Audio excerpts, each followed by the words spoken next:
धन्यवाद अध्यक्ष महोदय। मैं महामहिम राष्ट्रपति जी के अभिभाषण पर धन्यवाद प्रस्ताव पर बोलने के लिए मेरी पार्टी राष्ट्रवादी कांग्रेस शरद चंद्र पवार पार्टी की तरफ से खड़ा हूं, जिस पार्टी को चिल्ला चिल्ला कर हम ओरिजिनल है ये कहने की नौबत नहीं आती, क्योंकि महाराष्ट्र की जनता ने फैसला कर दिया है कौन असली है और कौन नकली है।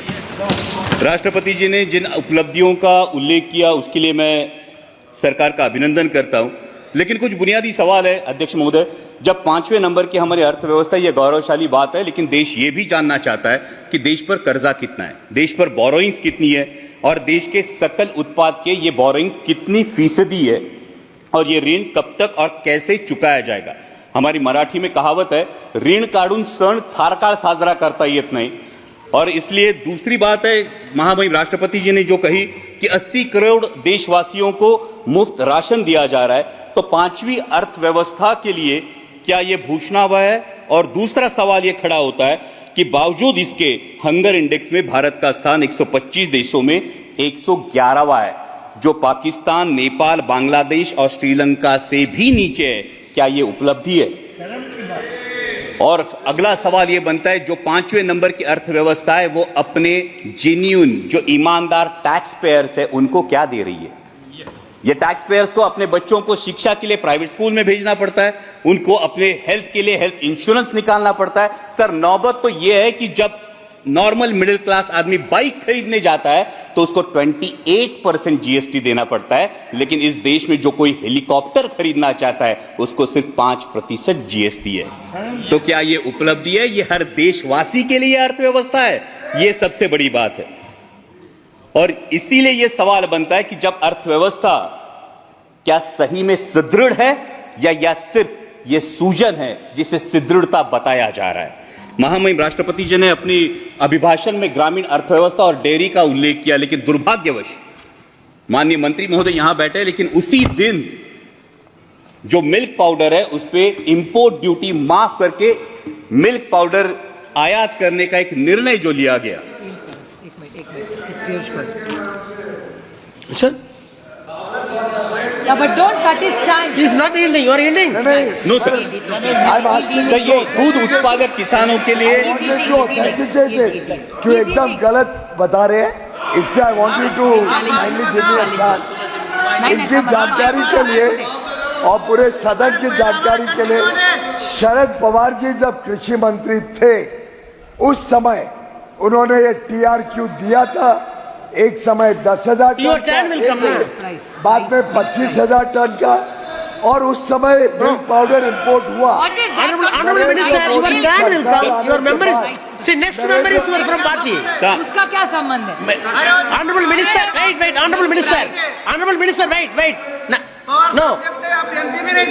Immediately your member is going to speak. That time it can be debated. Sir, पुराने निर्णयों को लेके आज वास्तविक, सर आज वास्तविकता ये है देश में। सर, मैं माननीय मंत्री महोदय के संज्ञान में ये बात लाना चाहूंगा कि सर देश में मिनरल वाटर की बोतल 20 रुपए में मिलती है और हमारा किसान दूध 22 या 24 रुपए में बेचता है। तो क्या ये किसान को समृद्ध करने का निर्णय है? सर, मिनरल वाटर की बोतल 20 रुपए में बिकती है और हमारा किसान जो अपने पशुओं को पालता है उसको दूध बेचना पड़ता है 22 या 24 रुपए किलो में। तो क्या ये किसान के साथ न्याय हो रहा है? ये इसका जवाब किसान चाहता है।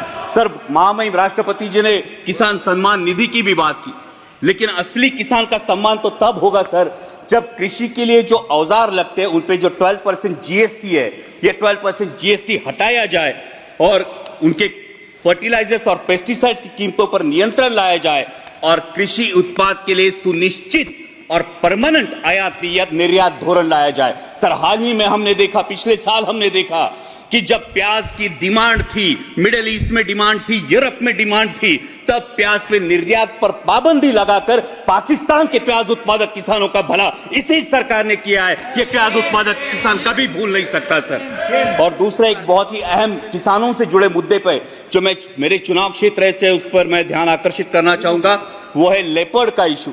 सर, मेरे चुनाव क्षेत्र में जुन्नर वन विभाग के क्षेत्र में 700 लेपर्ड्स का अधिवास है सर, 700 लेपर्ड्स, और आए दिन किसी ना किसी पर हमला होता है। सर, जब एक बाप अपने 3 साल के लहूलुहान बच्चे को लेकर सामने खड़ा होता है तब ये इस की गंभीरता और ज्यादा महसूस होती है। सर 23 लोगों ने पिछले एक साल में जान गंवाई है और बार बार मैंने दरख्वास्त की है माननीय मंत्री जी से भी कि लेपर्ड रिप्रोडक्शन कंट्रोल के बारे में सरकार गंभीरता पूर्वक ध्यान ले।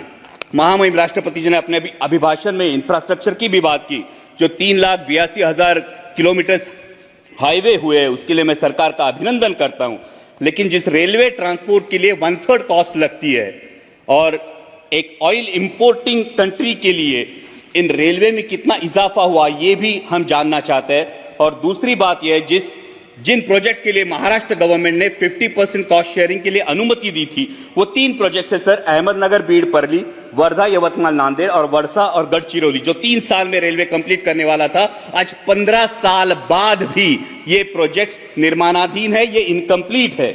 और महाराष्ट्र के गोल्डन ट्रायंगल को जोड़ने वाली पुणे नासिक रेलवे जैसा एक एम्बिशियस प्रोजेक्ट, जिस प्रोजेक्ट की फाइल कैबिनेट अप्रूवल के लिए पिछले 2 साल से पड़ी है, ना उसको कैबिनेट अप्रूवल मिल पा रहा है और ना ही इसकी इंप्लीमेंटिंग एजेंसी तय हो रही है। साथ ही में दौंड से पुणे तक जो लोकल की डिमांड है, ये भी डिमांड अब तक उसकी आपूर्ति नहीं की गई है। सर डिफेंस सेक्टर के रिफॉर्म की महामहिम राष्ट्रपति जी के अभिभाषण में बात हुई और आज ही मैं जब भाषण सब सुन रहा था तब भारतीय न्याय संहिता की अंग्रेजों के जमाने की कानूनों को बदलने की जो बात हुई, लेकिन सर डिफेंस के बारे में रेड जोन का ये मुद्दा है जो पिंपरी चिंचवड़ में और देश के 13 राज्यों में रेड जोन लागू होता है। ये रेड जोन 1903 के इंडियन डिफेंस एक्ट अंग्रेजों के जमाने के कानून के तहत 2000 यार्ड का लागू होता है, लेकिन 1970 में जो स्टेक रेगुलेशंस हमने अपनाए, जो यूएन के स्टेक रेगुलेशंस हमने अपनाए, जिसको 2005 में अमेंड किया गया, उस स्टेक रेगुलेशन के तहत 200 से 500 मीटर सिर्फ रेड जोन की मर्यादा होनी चाहिए। और इसलिए रेड जोन क्या है? रेड जोन ये होता है जो डिफेंस का जो सेक्टर होता है, ये डिफेंस के सेक्टर के इसमें निर्माण के लिए अनुमति नहीं दी जाती, इन घरों को गैर कानूनी करार दिया जाता है। और इसलिए मेरी दरख्वास्त है कि अंग्रेजों के इस कानून को त्याग कर 1905 के इंडियन डिफेंस एक्ट को त्याग कर स्टेक रेगुलेशंस के तहत 500 मीटर के परे रेड जोन हटाया जाए और लाखों देशवासियों को राहत दी जाए। सर अगला मुद्दा युवाओं की जो बात हुई महामहिम राष्ट्रपति जी के अभिभाषण में, लीडर ऑफ अपोजिशन ने नीट का भी मुद्दा उठाया। ये करोड़ों भारतीय युवाओं के एस्पिरेशन का मुद्दा है सर, और नीट को लेके बहुत असमंजस है। सब जगह पे नीट का सिलेबस सीबीएसई बोर्ड के तहत है। जो बच्चे स्टेट बोर्ड में पढ़ाई करते हैं उनको क्लासेस लगाने से कोई दूसरा ऑप्शन नहीं बचता और क्लासेस की फीस लाखों में चली जाती है। और अभी नीट पेपर लीक के इल्जामों के बाद ये असमंजस युवाओं में है, क्या रीनीट होने वाली है? अगर रीनीट होती है तो जिन बच्चों ने ईमानदारी से पढ़ाई की उन बच्चों का क्या होगा? और अगर रीनीट और इस फैसले में अगर देरी लग जाती है तो सर एमबीबीएस का जो सिलेबस है फर्स्ट ईयर का, जिसमें फाउंडेशन होता है एनाटॉमी, फिजियोलॉजी और बायोकेमिस्ट्री का, जो 1 साल होता है, यह अगर कम कर दिया जाए तो युवाओं में जो एमबीबीएस एस्पायरेंट्स है उनका ये फाउंडेशन वीक हो जाएगा। सर दूसरा युवाओं से लेकर मेरे महाराष्ट्र में एक बहुत अहम मुद्दा है, वो है मराठा आरक्षण का। मराठा आरक्षण को लेकर महाराष्ट्र में बहुत बड़ा आक्रोश है और उसी को लेके ओबीसी के युवाओं में अपने आरक्षण को लेके चिंता भी है। इसलिए मेरी सदन के माध्यम से सरकार से दरख्वास्त है कि जातिगत जनगणना कराई जाए और किसी भी के आरक्षण को ठेस ना पहुंचाते हुए मराठा समाज को भी आरक्षण दिया जाए। और सर अंत में मराठी में इतना ही कहूंगा कि जलवायु की भी महामहिम राष्ट्रपति जी ने बात की, लेकिन आत्ताच आमच्याकडे माऊलींच्या पालखीचं प्रस्थान झालंय आणि इंद्रायणी माई अजूनही फेसाळलेली आहे। करोडो रुपयांचा खर्च होऊन सुद्धा जर आमच्या वारकऱ्यांचं श्रद्धास्थान असलेली आमच्या इंद्रायणी माईला जर मोकळा श्वास मिळत नसेल तर नक्की हा पैसा जातो कुठं, या नदी सुधार प्रकल्पाचा विचार व्हावा। सर साथ ही में आपातकाल की बात हुई, लेकिन सर वास्तविकता यह है कि 1980 में जनरल इलेक्शंस में इसी देश की जनता ने 353 सीट्स देकर इसी कांग्रेस को वापस सत्ता में बिठाया था। तो ये मैं जानना चाहूंगा कि बार बार पुरानी जख्मों को कुदेरने से क्या हासिल होगा? और जब हम डिक्लेयर्ड इमरजेंसी की बात करते हैं तो देश में अनडिक्लेयर्ड इमरजेंसी की भी चर्चा होती है सर। कुछ सालों पहले सर शोले करके एक मूवी आई थी, उसमें एक डायलॉग था, शायद आपको भी याद होगा, कि दूर किसी दराज में जब बच्चा रोता है तो मां कहती है सो जा वरना गब्बर आ जाएगा।